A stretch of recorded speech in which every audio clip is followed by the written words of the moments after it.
Olá, querido aluno do nosso curso de ética, seja mais uma vez bem-vindo ao nosso curso. Meu nome é João Santos, você já nos conhece.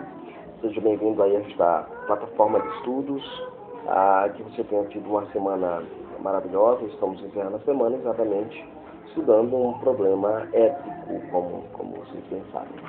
Então, no nosso curso, no nosso programa, você tem aí ética profissional e você vai ter fundamentos da ética e o objetivo da ética, né? Lembremos que a ética, ela lida primeiramente com o comportamento humano. Isso significa que ela lida com o homem, com o humano, com aquilo que é humano, com aquilo que é real. Ela lida com a pessoa humana. Devemos, nesse momento, nos concentrar nos fundamentos e nos objetivos da ética. Então, quando eu trabalho essa noção de fundamentos e de objetivo, eu estou pensando assim, eu tenho uma base da ética e tenho o objetivo da ética.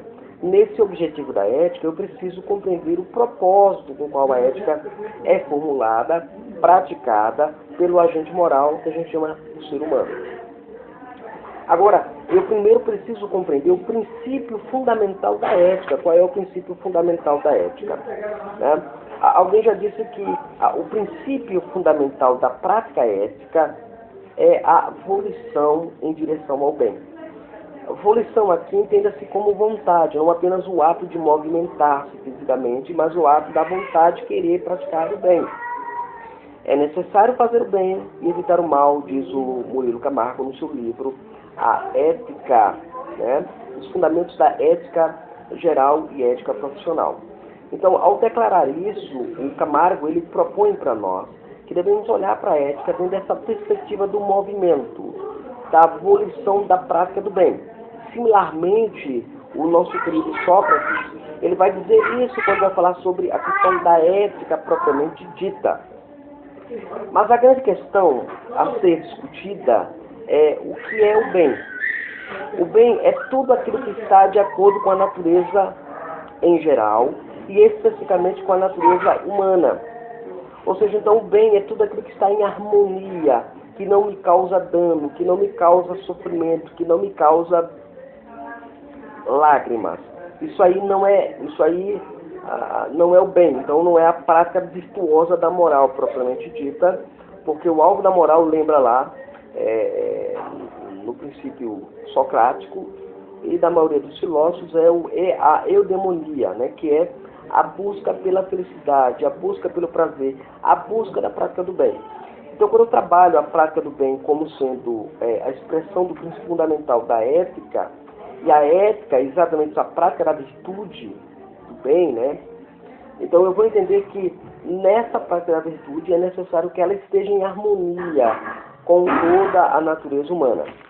Baruch Spinoza nos lembra que na medida em que uma coisa está de acordo com a nossa natureza, ela é necessariamente boa, ou seja, aquilo que está em harmonia com a nossa natureza, que não nos causa dano, que não nos traz contradição e conflito, isso é bom. Isso é essencialmente bom, isso é ético, moral e bom. Agora, há um outro detalhe importante que a gente precisa estudar na ética, que é os imperativos como fundamentos para a ética, os imperativos categóricos. É claro que aqui eu não tomo imperativos categóricos como coloca o Aristóteles na sua discussão sobre aquilo que é as categorias, né?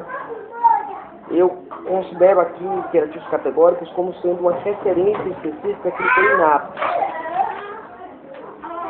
A ética é inata, né? Essa é a ideia. Então você vai ver que já temos dito que a ética ocidental, e tudo que dela nasce, que tudo dela decorre, ela parte da concepção judaico-cristã. E como tal, ela está fundamentada naquilo que nós conhecemos como decálogo.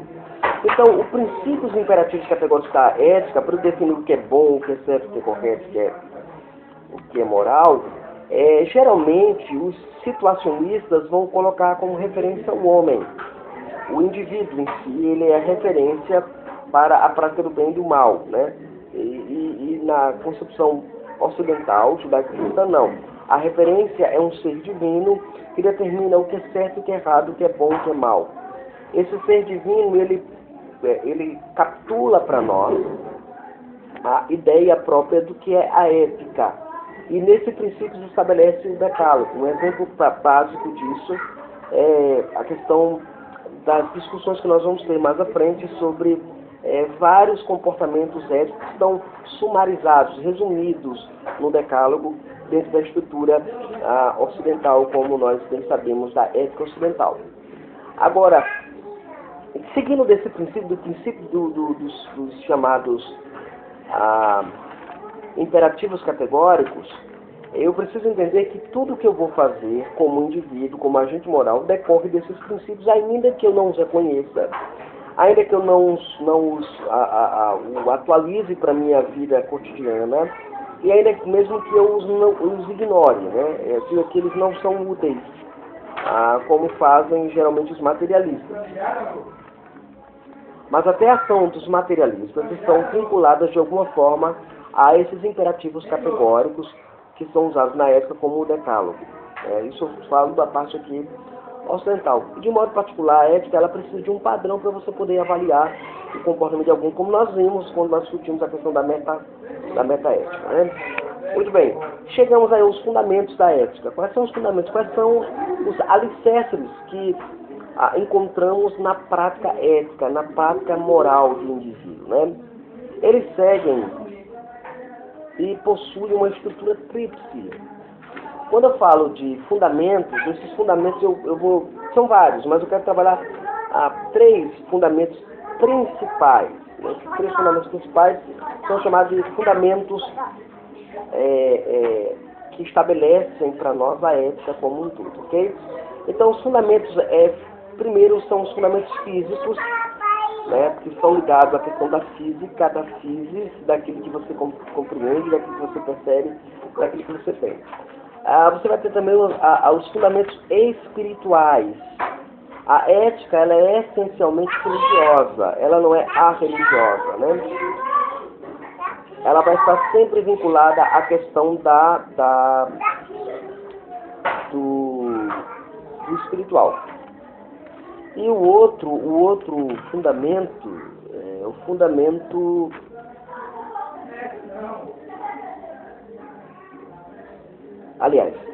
o fundamento físico, o fundamento emotivo e o fundamento espiritual. O emotivo, as emoções que fazem parte do ser humano, do agente moral, e o espiritual, porque o agente moral está sempre vinculado a uma questão religiosa, como eu disse anteriormente para vocês.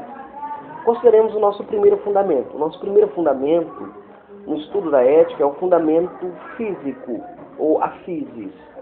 A discussão sobre o fundamento físico da ética está no fato de que o homem é um ser corpóreo. Ele possui um corpo. Então, este homem, como ser corpóreo, ele é um ser físico. E é claro que o elemento imaterial dele se expressa pelo físico, ou pela corporeidade. Né? A corporeidade do homem é, de fato, a manifestação própria daquilo que nós chamamos do elemento imaterial que nele habita, ou que os filósofos antigos vão chamar de alma, né? Então, essa discussão, ela está partindo do princípio de que a alma, ela tem algum conhecimento moral, como nós discutimos na questão da ética formal, do inatismo, né? Aquilo que é inato, aquilo que está inato. Então, nessa discussão, você vai ter exatamente a ideia do ser corpóreo. O agente moral é um ser corpóreo. A discussão da finalidade da ação somática, da palavra soma, né? Soma significa corpo no grego. Então, da ação somática, nos lembra que o homem não consegue viver sem respirar, sem comer, sem beber e sem dormir. Então, na ação ética moral desse indivíduo, eu preciso olhar para esse aspecto do homem e entendê-lo no seu comportamento geral. Por exemplo, quando está com fome, ele furta alguma coisa. Essa ação, ela é moralmente boa ou ela é moralmente ruim? Sabemos que ela é moralmente negativa. Por quê? Porque existe um decálogo ou um padrão moral absoluto que vai dizer que aquilo está errado. Alguns vão propor que isso é uma questão convencional da sociedade dentro da ética relativista situacional. Outros vão entender que o padrão determinista da situação levou o indivíduo a agir daquela forma. Entretanto, o que leva a perceber ele como indivíduo do agente da ação moral é o fato dele ter um corpo, dele ser uma pessoa somática, de uma pessoa que tem um soma. Ao ter esse soma, de fato, ele vai agir para suprir as necessidades desse corpo. Então, esse é o fundamento. O primeiro fundamento é entender isso. O homem é um ser corpóreo. Ou o homem não, o agente moral. É claro que quando eu falo agente moral, você deduz de fato que é homem.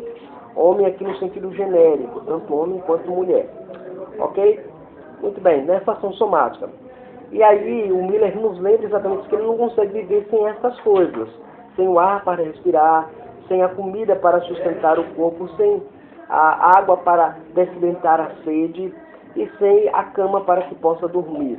A cama dele pode ser um chão, pode ser usada de um cobertor, um papel, um jornal, como nós conhecemos os agentes morais que moram nas ruas, ou aquele que mora numa grande palacete, ou aquele que mora num pequeno casebre. O agente moral, ele vai agir de acordo com as necessidades somáticas que a ele é vinculado através da sua estrutura física, que a gente chama de corpo.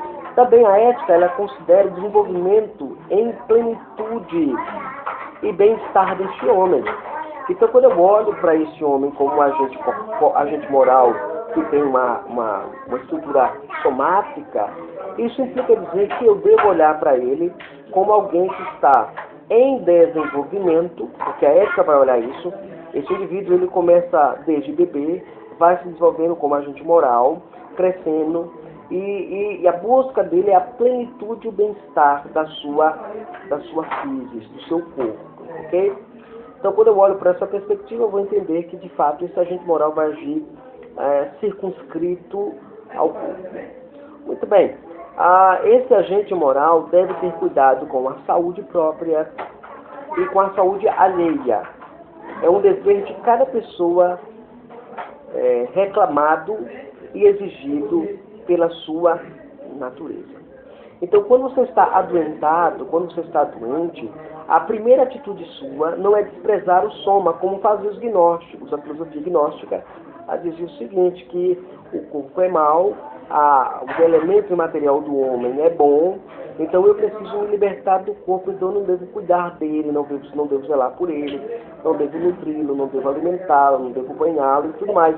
Então essa estrutura que nós bem conhecemos, ela dentro da ética somática, como princípio fundamental da ética, é olhar para o indivíduo, não apenas do ponto de vista racional, filosófico, mas do ponto de vista de que ele é uma pessoa física, ok? É claro que você não vai cair no materialismo, porque você sabe que dentro dos fundamentos você vai ter lá a questão espiritual. Então, se você cai no materialismo, você ignora tudo isso que está sendo dito aqui nesta aula. Muito bem. Nesta questão, a ética, ela é o desdobramento da lei moral. Né? A ética, quando ela vai ser aplicada, é a questão somática, a questão do corpo. É o desdobramento da lei moral, expressa no sexto mandamento. Porque quando eu cuido do corpo, no sentido de cuidar da saúde, tanto minha como a do outro, aí o médico, né?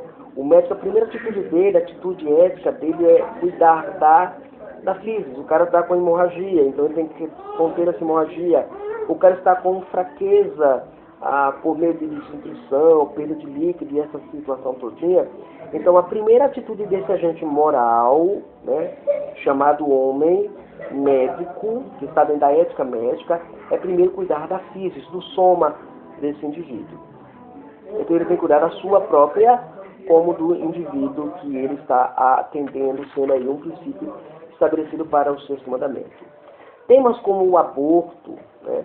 O aborto é um tema bastante recorrente, discutido dentro da questão da ética. Estão dentro do campo da bioética, da vida como um todo, da vida, a vida sendo analisada do ponto de vista ético. Então você tem o aborto, né? Há um embrião lá, aquele embrião tem vida, é uma pessoa constituída, não é uma pessoa constituída.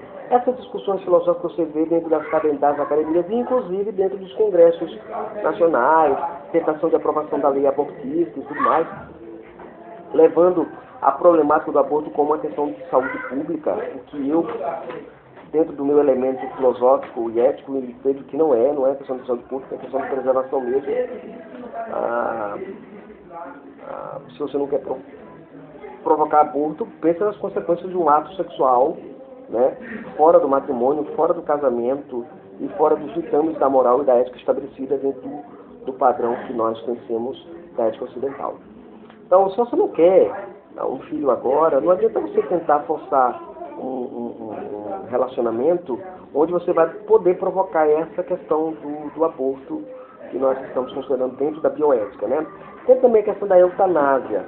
A eutanásia, gente, a eutanásia é uma palavra de origem grega, né? De origem grega, e ela significa, vem da palavra, vamos uma formação de duas palavras, né? A palavra eu, que significa bom, né? O adjetivo eu, é bom, e thanatos, que é o substantivo morte. Então, boa morte. Geralmente, a eutanásia, dentro da bioética, é discutida como aquele indivíduo que propõe, ele quer ter o direito de tirar a sua própria vida através de instrumentos não danosos, não que perpetrem sofrimento. A eutanásia é exatamente quando alguém está muito ruim, incubado e tudo mais, e aí vem a ética médica mais uma vez, né? Você vai desligar os aparelhos ou não vai desligar os aparelhos a pedido do paciente. Essa é a discussão da eutanásia, né? A boa morte. Também a questão da bioética discute a questão dos transplantes de órgãos humanos em outras pessoas, né? Então, será que esses transplantes eles são necessários? Ou qual a implicação moral de você tirar o órgão de alguém que não autorizou a retirada daquele órgão, né? Então, são essas questões. A discussão também da clonagem, né? A clonagem de indivíduos, você vai clonar e tudo mais. Esse dentro do chamado mapeamento genético, a discussão da clonagem. Então, são questões bioéticas que envolvem a questão da ética e o fundamento da physis, né? O elemento físico, o fundamento físico da ética, ok? Muito bem. A reação formativa do agente moral torna-se também evidente em sua inteligência. Então, quando eu trabalho aquela ação formativa dele, eu olho para o indivíduo crescendo e se desenvolvendo, então eu vou trabalhar também um aspecto dentro da ética, claro, a questão da inteligência desse indivíduo. O homem, ele é incapaz de entender, de compreender. Aliás, é o único ser, é o único agente, porque ele é agente moral, e ele é capaz de compreender, de entender tudo que ele cerca. O universo, ele compreende a si mesmo. Então, no universo ele percebe o outro, e nesse universo ele percebe a si mesmo. Então, como agente moral, como agente ético, ele vai trabalhar isso. Torna-se de capital importância como um aspecto deontológico, né? O dever, né? A deontologia trabalha o dever de ser, o dever de fazer, o dever de praticar. O homem, então, torna-se de capital importância como um aspecto deontológico, o homem usar da sua capacidade cognitiva, ou seja, da sua inteligência, em todas as situações da vida. Então ele precisa usar essa perspectiva, essa capacidade cognitiva de conhecer, de compreender, de ter inteligência em benefício e na prática da ética ou da moral. Ok? Os valores, aliás, esse elemento cognitivo, é este elemento cognitivo que faz a avaliação daquilo que se aprende e a avaliação dos valores que são aplicáveis. Isso aqui é moralmente bom, isso aqui é moralmente ruim. É esse conhecimento cognitivo que você vai adquirindo e lembrando aí aquela velha discussão que você vai encontrar em filosofia, que é a discussão do conhecimento inato e do conhecimento empirista, adquirido, né?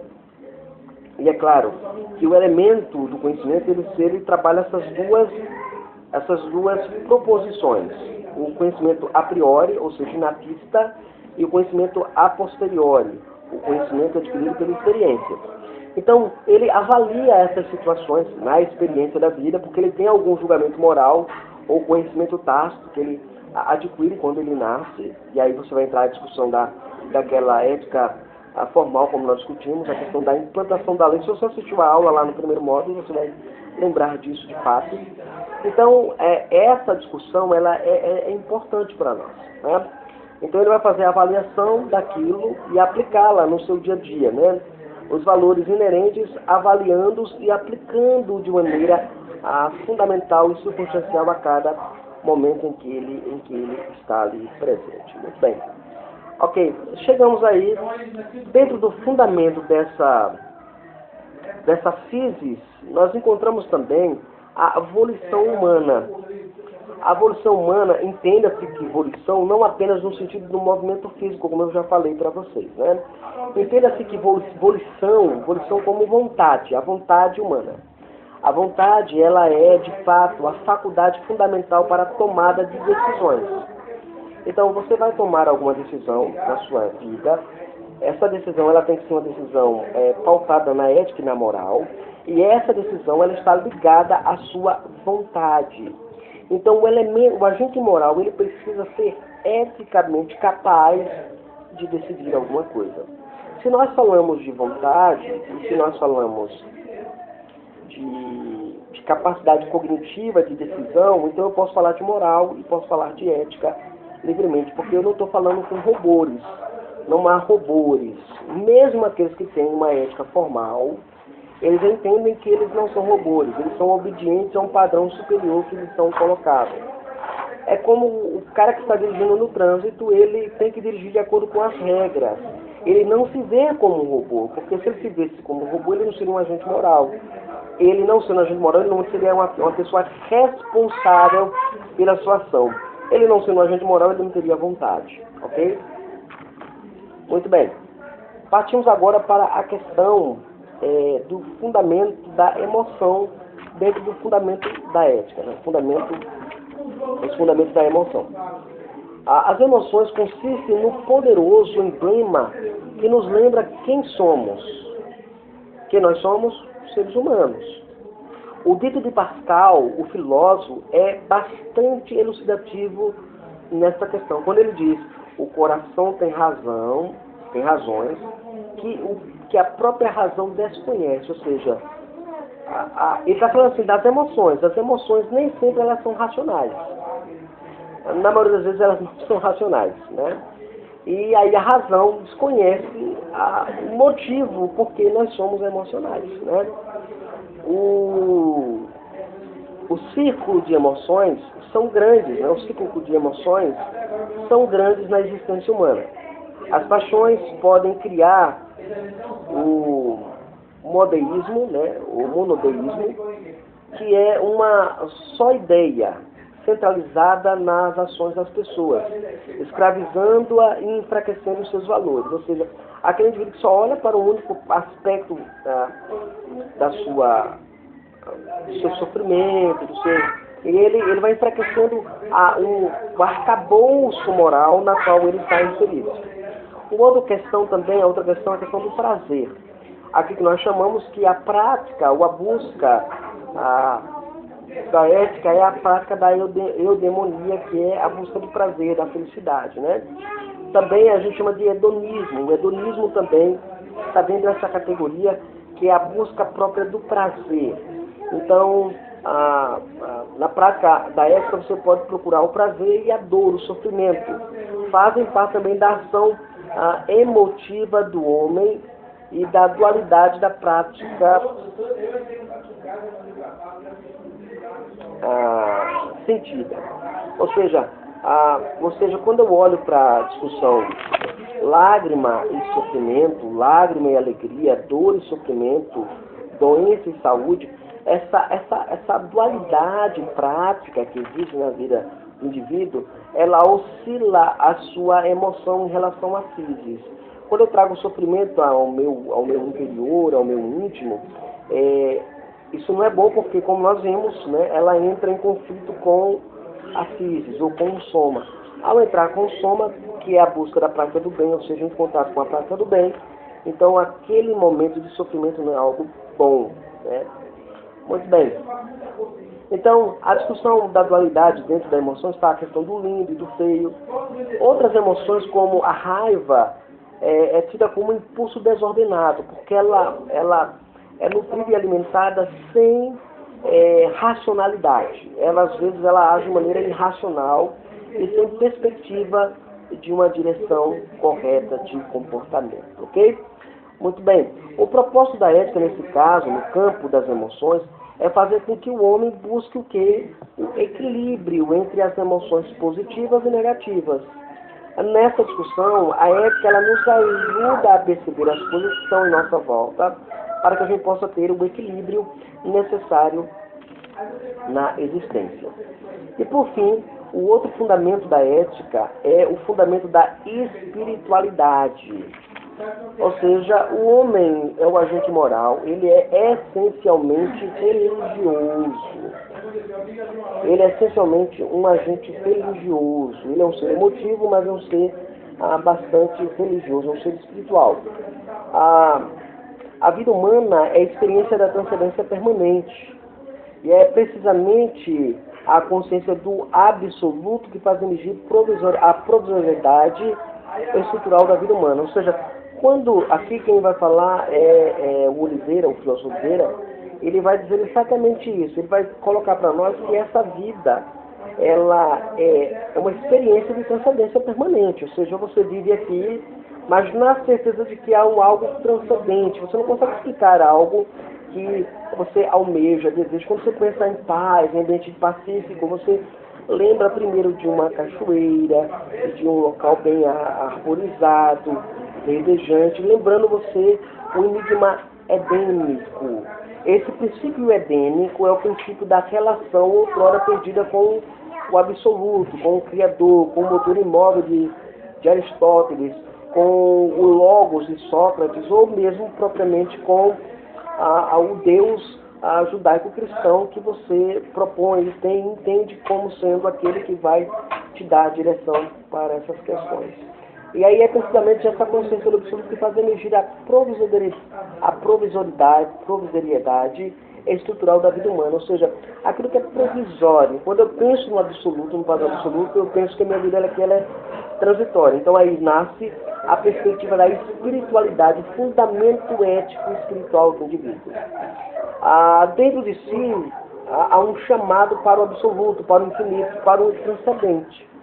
Então o homem, ele sempre vai pensar, nas horas cruciais da sua existência, que há algo além da sepultura, algo além do túmulo, algo além da física, o que nós vamos chamar de metafísica, né?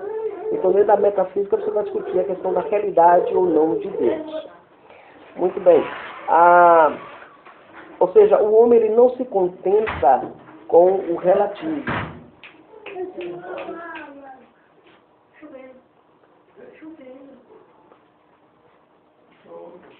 Ok?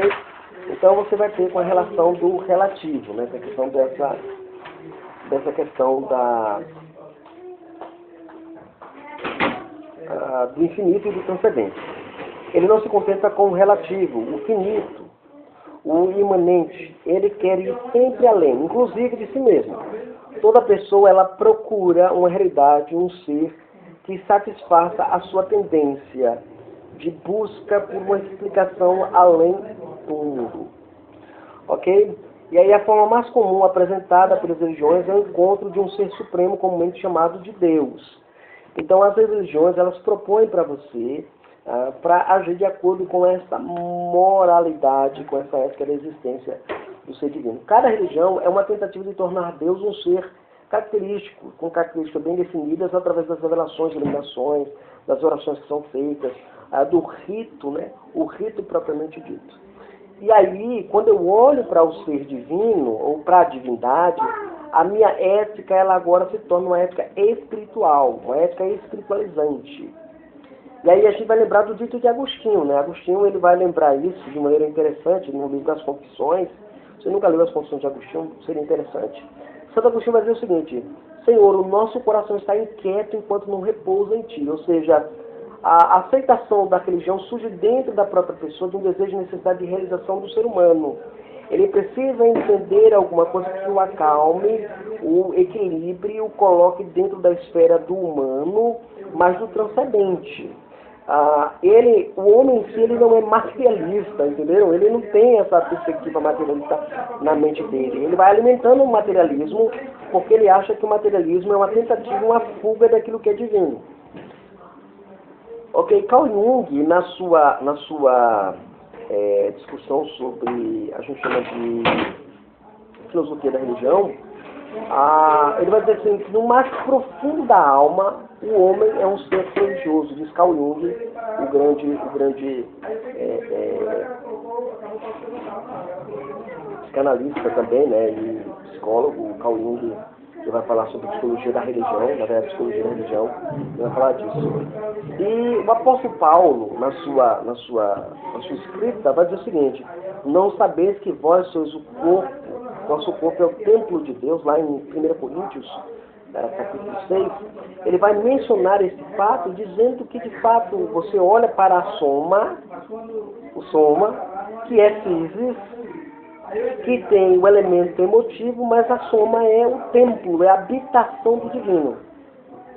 Então, essa é a ideia que você vai ter aí sobre a questão da ética, do fundamento da ética, sobre o aspecto da religião, ok? Então, no aspecto religioso, esse homem ele vai buscar sempre agir de acordo com a sua prática religiosa. Ele é um ser espiritual. Dessas considerações, deduzem que é fundamental para a ética refletir sobre a necessidade da realização da dimensão espiritual ou religiosa do ser humano. Muitas situações devem ser questionadas para saber se até que ponto o homem está sendo valorizado, como acontece em certos ritos, magias, superstições, crendices, e que frequentemente são uma simples exploração da divindade alheia, ou seja, a pura crendice. A religião ela se transformou num meio de lucratividade das pessoas, sendo uma coisa antiética.